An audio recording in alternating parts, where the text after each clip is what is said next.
আসসালামু আলাইকুম। সবার আগে বাছাই করা 10টি আন্তর্জাতিক খবর জানিয়ে দেব। প্রথমেই থাকছে শিরোনাম। তবে তার আগে অনুরোধ থাকবে ভিডিওটিতে একটি লাইক দিবেন।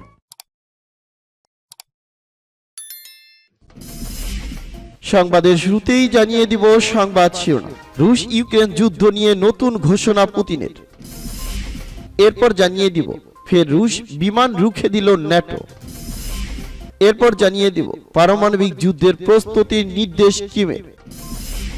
এরপর জানিয়ে দিব সীমান্ত নিরাপত্তা চুক্তিতে সই করল ইরান। এবং জানিয়ে দিব সর্বশেষ শিরোনাম। তুমুল হট্টগোলের জেরে ভারতের সংসদের উভয় পক্ষের অধিবেশন মুলতবি।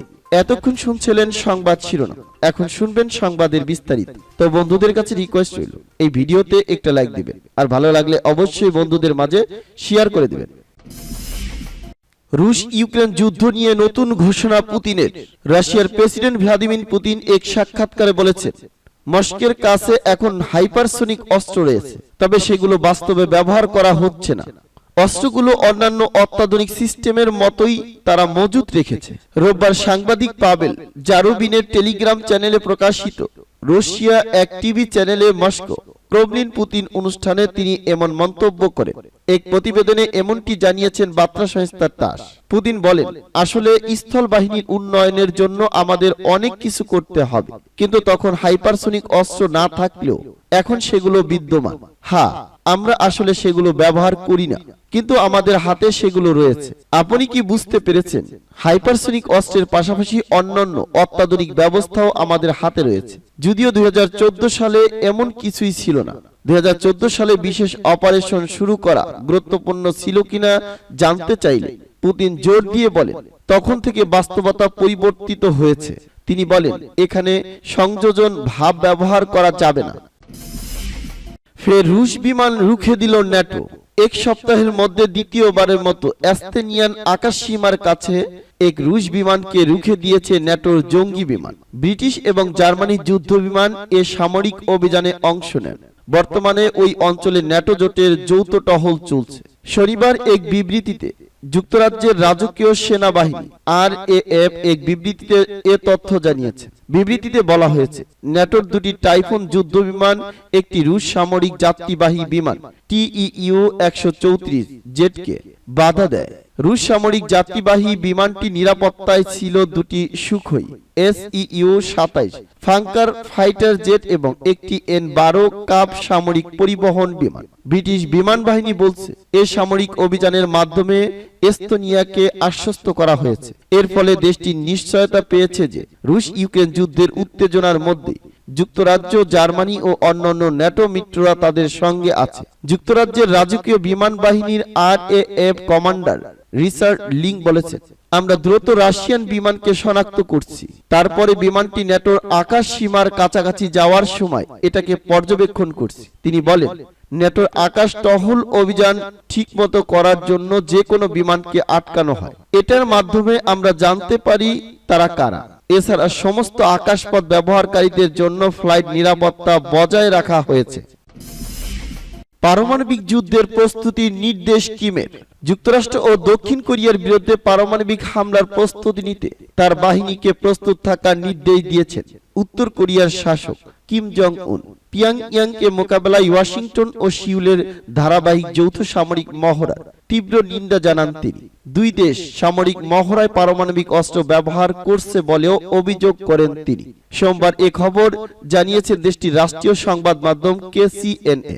গত শনি ও রবিবার যুদ্ধ প্রতিরোধ এবং পাল্টা পারমাণবিক আক্রমণের সক্ষমতা জোরদারে মহড়া চালায় উত্তর কোরিয়ার সশস্ত্র বাহিনী। এর একদিন পরে কিম জং উনের পক্ষ থেকে এমন কড়া নির্দেশনা এলো। দক্ষিণ কোরিয়া ও যুক্তরাষ্ট্রকে কঠিন সতর্কবার্তা পাঠাতে একের পর এক ব্যালিস্টিক ক্ষেপণাস্ত্র পরীক্ষা চালিয়ে আসছে পিয়ংইয়ং।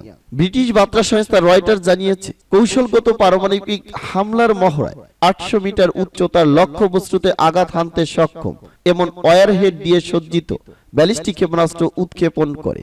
নিজে উপস্থিত থেকে মহড়ার তদারকি করেন কিম। তিনি বলেন, এই মহড়া তার সেনাবাহিনীকে যুদ্ধের সক্ষমতা বাড়িয়ে তুলছে। তাৎক্ষণিক এবং অপরিরোধ্য পারমাণবিক পাল্টা আক্রমণের প্রস্তুতির প্রয়োজনীয়তা আছে।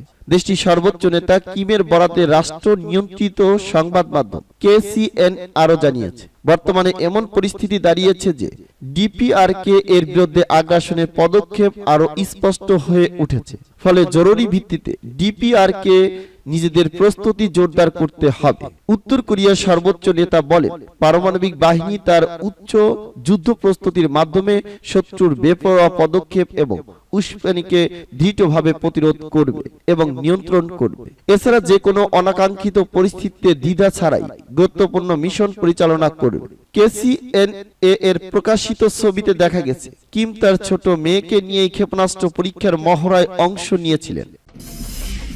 সীমান্ত নিরাপত্তা চুক্তিতে সই করল ইরাক ইরান। সীমান্ত নিরাপত্তা চুক্তিতে সই করেছে ইরাক ও ইরান।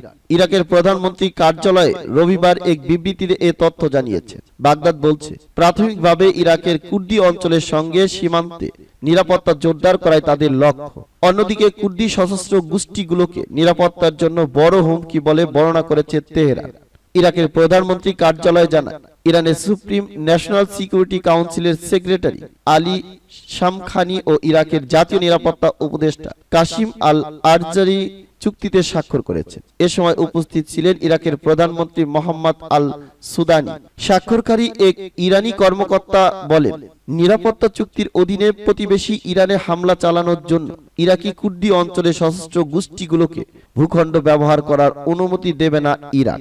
ইরানের রাষ্ট্রীয় বার্তা সংস্থা IRNA জানান, শামখানি উত্তর ইরাকে বিপ্লবী সংগঠনগুলোর পৈশাচিক কার্যকলাপের নিন্দা জানিয়েছেন। তিনি বলেন, এই চুক্তির ফলে এসব গোষ্ঠীর সন্ত্রাসী কর্মকাণ্ড সম্পূর্ণরূপে এবং মৌলিকভাবে শেষ করতে পারে।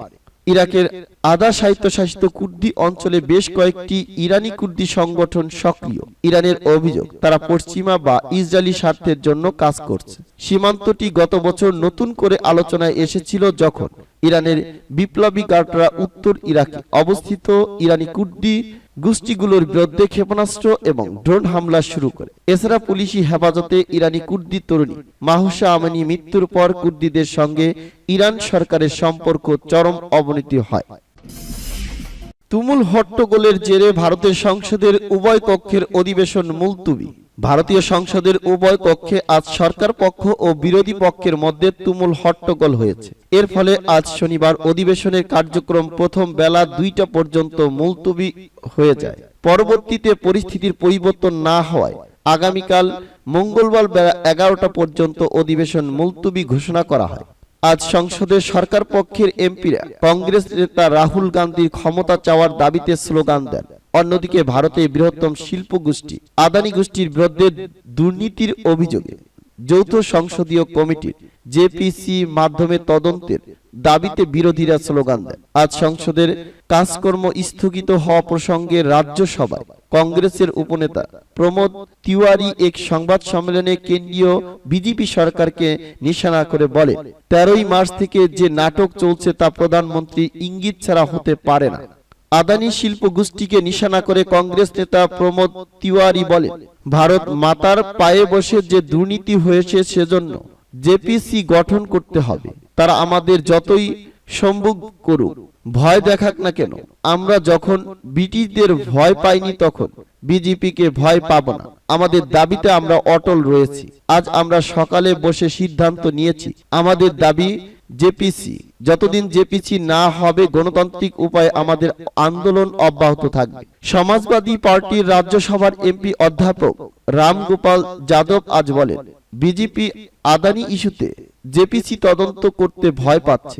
জেপিসি ভয় পায় যদি জেপিসি তদন্ত হয় তবে সরকার এবং আদানির মধ্যকারে সম্পর্ক উন্মোচিত হবে এবং আসল অপরাধী জনগণের সামনে চলে আসবে। কেন্দ্রীয় সরকারের ক্ষমতাসীন বিজেপির অভিযোগ, কংগ্রেস এমপি রাহুল গান্ধী সম্প্রতি ব্রিটেন সফরের সময় তার বক্তব্যে ভারতের মর্যাদাহানি করেছে, সেজন্য তাকে ক্ষমা চাইতে হবে। ক্যামব্রিজ বিশ্ববিদ্যালয়ের একটি অনুষ্ঠানে রাহুল বলেছিলেন, ভারতে গণতন্ত্র এবং বিরোধী কণ্ঠস্বরকে দমন করা হচ্ছে। ভারতের গণতন্ত্র বিপদের মুখে। বিরোধী নেতার বিরুদ্ধে এমন ঘটনায় মামলা হয় যা আদৌ করা যায় না। নিজের উদাহরণ তুলে ধরে রাহুল বলেন, আমার বিরুদ্ধেও মামলা হয়েছে। এভাবে কংগ্রেস নেতা রাহুল গান্ধী বিদেশে গিয়ে দেশ ও সংসদের অপমান করছেন বলে কেন্দ্রীয় সরকারের ক্ষমতাসীন বিজেপির দাবি। সংসদেও ওই ইস্যুতে হট্টগোল চলছে। বিজেপির একজন এমপি কংগ্রেস নেতা রাহুল গান্ধী এমপির পদ বাতিলের দাবিও তুলেছেন। কংগ্রেসের পক্ষ থেকে অবশ্য বিজেপির এই অভিযোগ খারিজ করে দিয়ে রাহুল গান্ধী ক্ষমা চাওয়ার কোনো প্রশ্ন নেই বলেও মন্তব্য করেন তিনি। কংগ্রেস নেতৃত্বাধীন বিরোধীদের দাবি, ভারতের বৃহৎ শিল্প গোষ্ঠী আদানি গোষ্ঠীর বিরুদ্ধে দুর্নীতির অভিযোগ যৌথ সংসদীয় কমিটির মাধ্যমে তদন্ত করতে হবে।